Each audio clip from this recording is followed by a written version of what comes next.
So today I'm going to be going over different shaders and why you should use which, or like the case that you would be using this. And I guess just to give you a general rundown on how to use them in Sollumz. So for this first one, we have a default shader. You can see here if you press Control F in the shader tools window here, you can search for a specific shader. So you can search default here.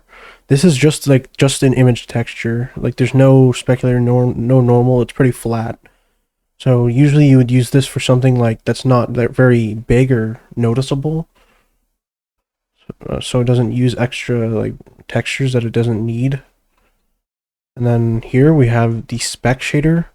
This is going to be using a normal image texture and also additionally a specular texture, which is like black and white to make it shine with the light and whatnot. This is pretty common to be used. It's better than default as it has more detail, and here we have the normal spec, which is in my opinion the most common shader I use. Here you can see that it has a normal map and a specular map, so it looks quite detailed. This is what I usually use for almost everything, pretty much. Here we have the Decal Shader. This is for like most decals, you'll be using this. Also, I should mention, let's say for example you want a decal but you also want a normal map. So you can, usually how shaders work is they just put like the keyword, so you have decal and then you can search normal. So there's this one, but you can also do, I think there's a normal spec decal one. Should be. Oh yeah, normal spec decal. So just search around until you find what you're looking for. So for example, you can search spec and then there's a bunch of spec ones. Yeah. This one's decal, and also another very common one is cutout. So the cutout will look more like this. So I have an example here with it being used. So you can see here, this fence here is a cutout shader. There's not much like alpha for the like texture itself. It's just in between where there's alpha, if that makes sense. And then the last like very commonly used one is the emissive shader or variants of it.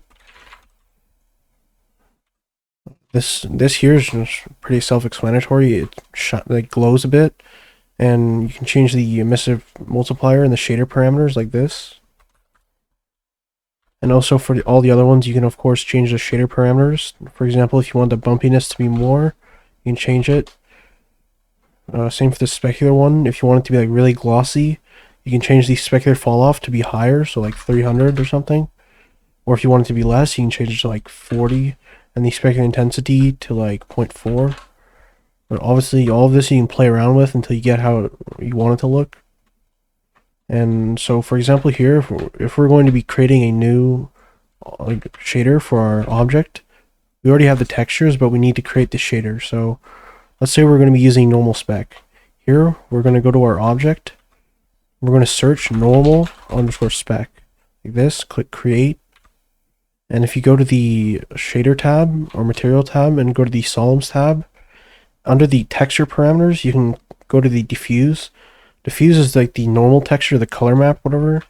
So you can click the folder and go to where you have your textures. Let me go here and open the diffuse. Sometimes you'll notice it's like one solid color. This is because you need to rename the UV map. Change it to UV map space 0. Then we can go ahead and go back and apply our normal map, which is our bump sampler. And once you apply it, just make sure the color space is set to non-color, otherwise it'll look weird in Blender. And lastly, we can apply our spec sampler. And now we have our shader set up. That's really all I wanted to like showcase in this video or explain. If you have any ideas, just let me know in the comments, and yeah.